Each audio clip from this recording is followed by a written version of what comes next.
Ça fait pas mal de temps que je cherche des optiques dans le style un peu de l'Helios 44 avec ce bokeh tournant assez particulier. C'est un rendu un peu vintage et c'est surtout que c'est de l'imparfait et que je commence de plus en plus à aimer. En fait, on a moins l'habitude de voir ça et ça crée justement une espèce de flou d'arrière-plan ovale et je trouve que ça donne beaucoup de caractère à l'image. Et justement, j'ai enfin trouvé des optiques qui reproduisent à peu près ce look-là, ou du moins on s'en rapproche. Ces optiques sont de la marque T-Poche ou T-Pox, je sais jamais comment le dire. C'est une boîte qui est pas très connue et qui est pourtant gérée par DZO, qui est une marque d'optique ciné qui est un peu plus connue. Donc on va parler de ces Simera C. Alors évidemment, des optiques ciné aussi petites, aussi légères et surtout aussi abordables que des optiques on va dire de ciné classique, ça a des défauts. Et dans cette vidéo, on va voir justement sa qualité d'image, les limitations qu'on peut avoir, le poids, l'utilisation et finalement on va répondre à la question, est-ce que ça vaut le coup ou pas? Ok, alors déjà pourquoi j'ai accepté de tester ces optiques là? Il faut savoir que je reçois je sais pas combien de mails par semaine pour tester justement des optiques de marque tierce.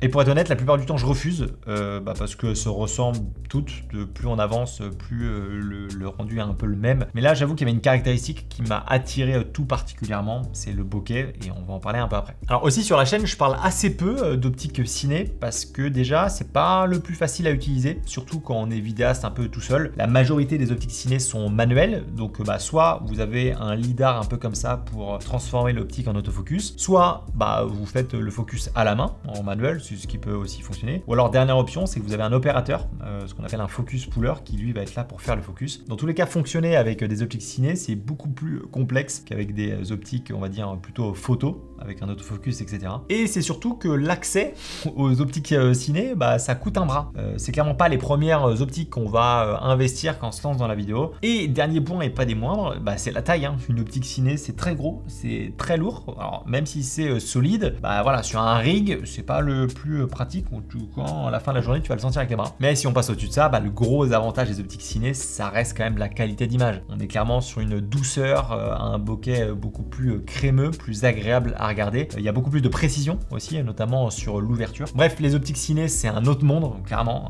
qui n'a rien à voir. Et l'accès, mine de rien, est pas évident. Mais on voit de plus en plus des marques qui commencent un peu à faire goûter ce que ça pourrait rendre justement d'avoir des optiques ciné. Alors je vous le dis direct, ces optiques-là, on va pas être en concurrence avec des optiques ciné à plusieurs dizaines de milliers d'euros. La différence, même en qualité d'image, est assez conséquente. Mais mine de rien, pour le prix, elles s'en sortent pas mal. Et voilà, surtout qu'il y a une caractéristique qui les démarque bien.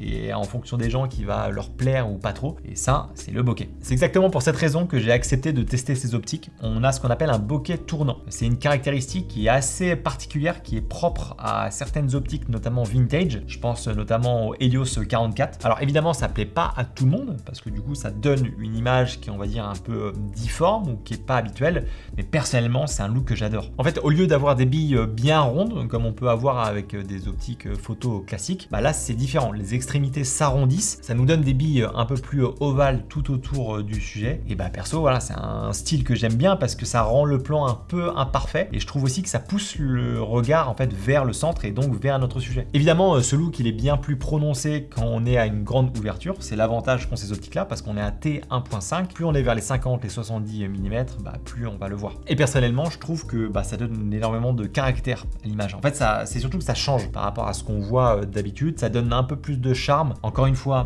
tout dépend des goûts de chacun, peut-être que ça va pas vous plaire, mais ce rendu là, en tout cas, moi, il me parle beaucoup. Alors si on parle de qualité aussi d'optique, mine de rien, on a quand même un bon piqué, notamment au centre. Sur les côtés, c'est un peu moins ça, mais perso, ça me dérange pas parce que voilà, on a encore drivé vers le centre. Bon alors par contre, gros défaut que je trouve, c'est le vignettage. Il est assez présent, peu importe la focale, et ça, voilà, pour certains, ça sera pas possible. Personnellement, ça me dérange pas trop. Moi, j'aime bien, en général, je rajoute toujours un peu de vignettage sur mes plans. Mais bon, là, le problème, c'est que c'est directement dans l'image et ça sera compliqué à enlever, donc pour moi c'est un des gros points négatifs. Aussi, on est un peu en train de tailler l'optique, mais on a une teinte un peu plus chaude avec ces optiques là qu'avec une optique classique. Ça c'est pareil, c'est un défaut qui peut en déranger certains et d'autres non. Moi ça m'ennuie un peu parce qu'il va falloir que je le rattrape en post-production, donc forcément c'est une étape de plus. Par contre, à noter que l'aberration chromatique est, je trouve, bien gérée sur une optique qui est aussi compacte. Je m'attendais à en avoir beaucoup plus et honnêtement je trouve ça très raisonnable. Enfin, sur la plupart des plans que j'ai filmés, ça m'a pas choqué, au contraire, je trouvais ça plutôt bien géré. Si on parle des flares maintenant, c'est plutôt correct, c'est pas trop prononcé. À noter quand même qu'on a une teinte un peu froide sur les flares, donc on n'a pas vraiment un vrai blanc, mais à part ça reste correct. Donc c'est un look qui est assez atypique, on va dire. Là, c'est soit on aime, soit on n'aime pas. Moi, avec le bokeh, ça me permet, on va dire, d'effacer les défauts de vignettage et aussi un petit peu de piqué dans les coins. Mais j'adore le rendu. On a des plans qui sont assez contrastés. Il y a vraiment un certain charme. En tout cas, encore une fois, ça reste de la vie de chacun. Mais je trouve qu'il y a du caractère dans les plans. Et typiquement, dans certaines situations, je me vois clairement les utiliser pour donner un peu plus, un rendu un peu authentique et un peu différent de ce qu'on a l'habitude de voir. Par contre, ça va pas coller dans toutes les situations. Si je fais du corpo, je vais chercher à avoir une image un peu plus lisse, moins de caractère, ou du moins que ça soit à peu près cohérent et homogène dans toute l'image. Là, c'est moins le cas. Mais justement, pour un projet un peu plus créa, un peu plus authentique, où justement je cherche à avoir un peu plus de cachet, typiquement, c'est à ce moment-là où je me vois bien aller chercher un peu ce look-là. Alors j'ai commencé en parlant pas mal du rendu d'image, parce que pour moi, c'est son gros avantage, qui peut être aussi un désavantage, ça dépend des gens. Et moi, c'est pour ça que j'avais envie de vous parler de ces optiques. Mais on n'a pas parlé de l'optique en elle-même et aussi de d'où ça vient, du gabarit, de qui est cette marque-là, un peu inconnue au bataillon. Donc Tipoche ou Tipoc, c'est une marque qui est pas hyper connue. Par contre, Desello, c'est une marque qui est plus connue, notamment dans les optiques ciné, on va dire un peu plus abordables. Alors évidemment, abordable, faut prendre des guillemets, parce que des optiques ciné un peu plus haut de gamme,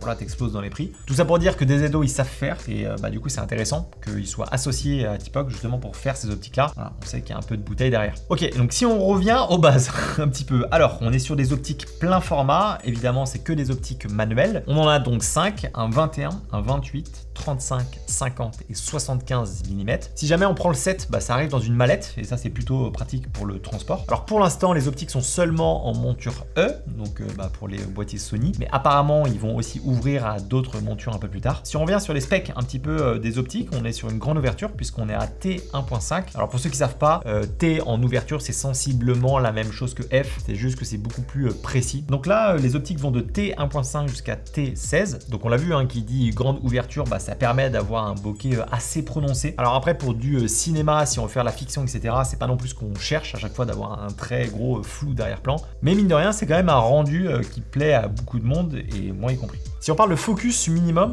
c'est pas son atout. On est à 40 cm au minimum, ce qui est quasiment 2 fois plus que ce qu'on peut avoir avec une optique photo classique. Donc clairement, on n'est pas sur un macro, même si on peut faire des plans, on va dire, assez rapprochés quand même. Voilà, faut savoir que c'est aussi un peu la limite. Ok, si on parle un peu des optiques, ce qui saute aux yeux en premier plan, c'est sa taille. Normalement, pour les optiques ciné, c'est 2 à 3 fois plus gros. Alors évidemment, ça a ses défauts, notamment sur la qualité optique, on l'a vu, mais ça reste un très bon atout pour ce setup-là, parce que c'est beaucoup plus léger. On peut le mettre sur un stabilisateur, on peut le mettre sur un Ronin 4D aussi, ça a été un peu pensé pour ça. On peut le mettre sur un rig voiture, si jamais on veut quelque chose de très léger sans prendre trop de risques aussi. En termes de poids, on est autour des 400 grammes. En fonction de l'optique, ça varie un peu, mais voilà, on est quand même sur des optiques ciné qui sont très légères. Et elles font presque toutes la même taille, sauf la 75 mm qui est un peu plus grande et aussi 21 mm qui est un poil plus long. À l'intérieur de l'optique, on retrouve 16 lamelles, ce qui fait que justement, on a un bokeh qui est très crémeux et très doux, comparé à une optique classique qui a en général beaucoup moins de lamelles que ça. On a 2 bagues qui sont crantées, qui vont marcher du coup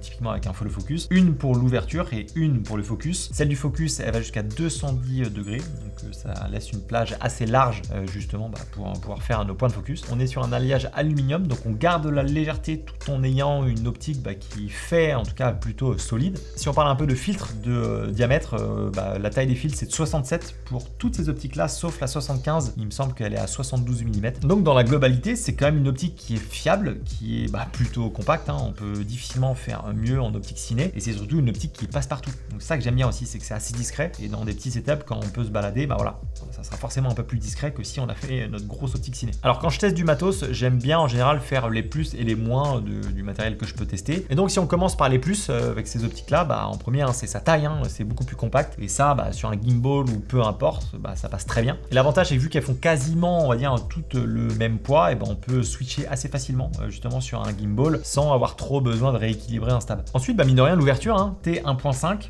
la plupart des optiques ciné sont pas aussi lumineuses que ça, donc ça c'est un gros atout, soit parce qu'on veut un flou d'arrière-plan assez prononcé, ou alors même quand on filme de nuit, ça aussi pareil, gros avantage. Et dernier avantage qui fait un peu aussi la différence, c'est le prix. L'optique seule est vendue 879 € et la mallette avec les 4 optiques est un peu plus de 3000 €, je crois que c'est 3120 si je dis pas de bêtises. Alors certes c'est un coût, je Je dis pas que c'est pas cher, je dis juste que comparé au prix des autres optiques ciné, voilà, ça reste quand même un prix à optique ciné assez abordable. Alors après, il faut regarder en tête qu'il y aura une différence de qualité d'image avec des sets qui sont, on va dire, un peu plus onéreux. Mais c'est justement cette qualité d'image un petit peu imparfaite que personnellement, bah voilà, c'est ce qui me plaît. Si on parle des moins maintenant, parce qu'il y en a quelques-uns. Alors déjà, première chose, le focus breathing. Donc bah, il est vraiment pas bon. Hein. Quand on change de focus, bah, ça pompe dans l'image et ça, bah, ça se voit direct. Et pour une optique ciné, bah, c'est clairement pas ce qu'on cherche. Ensuite, le vignettage assez important. Ça, pareil, hein, quand bah, c'est pas vraiment trop ce qu'on veut dans son image, ou du moins on veut pouvoir le contrôler. Et si on souhaite le rajouter en post-production, la bague d'ouverture aussi, elle est pas, on va dire, linéaire. C'est-à-dire qu'on peut passer de T1.5 jusqu'à, on va dire, T4. On a plusieurs paliers pour être vraiment précis. Et en fait, dès qu'on passe les T8, et ben en fait, ça, on arrive très rapidement à T16. Et ça, c'est un peu une problématique parce que si on veut être plus précis entre, je sais pas, T8 et T11 par exemple, bah, c'est assez compliqué. Et c'est ce que je trouve dommage parce que sur la bague focus,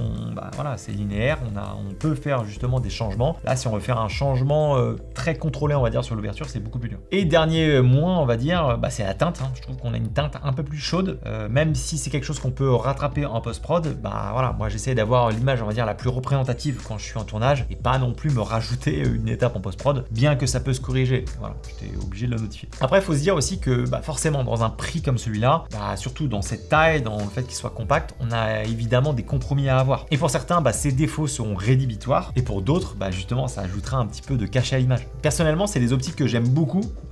J'ai même commencé d'ailleurs à l'utiliser un peu dans certains de mes facecams sur YouTube, parce que c'est des optiques qui ont du caractère, et c'est de plus en plus quelque chose que je recherche. Essayer de trouver quelque chose qui est moins parfait que ce qu'on peut tester aujourd'hui à toutes les optiques qui sortent. Le piqué, il est incroyable, tout est homogène dans toute l'image, ce qui est, bah, pour certains, c'est exactement ce qu'ils recherchent. Voilà, moi j'essaye un peu d'aller un peu à l'envers, donc je me renseigne de plus en plus sur les optiques vintage. On n'est pas exactement dans le look vintage, mais je trouve que c'est un bon compromis entre les deux. En tout cas, encore une fois, après, ça reste que mon avis. Donc évidemment, ces optiques-là, je vais pas les prendre tout le temps. Pour des projets corpo, je vais pas forcément les prendre. Mais il y a plein de projets où je me verrais bien l'utiliser, et justement, je pense que ça va plutôt bien matcher quand j'ai un personnage qui a un peu de caractère en face de moi et on veut raconter une histoire un peu plus profonde. Donc certes, hein, c'est un budget, c'est pas une des premières optiques qu'on va acheter, mais si jamais on veut se lancer dans l'optique ciné, bah voilà, force est de constater que ça reste quand même un peu abordable. Donc si une ou plusieurs d'ailleurs de ces optiques vous intéressent, je vous mets le lien en description chez mon partenaire IPLN. Pour ceux qui le souhaitent, hein, pensez à mon code Maxime, c'est ce qui m'aide le plus à faire ce genre de vidéo. Et on se dit à la semaine prochaine dans une autre vidéo. La bise.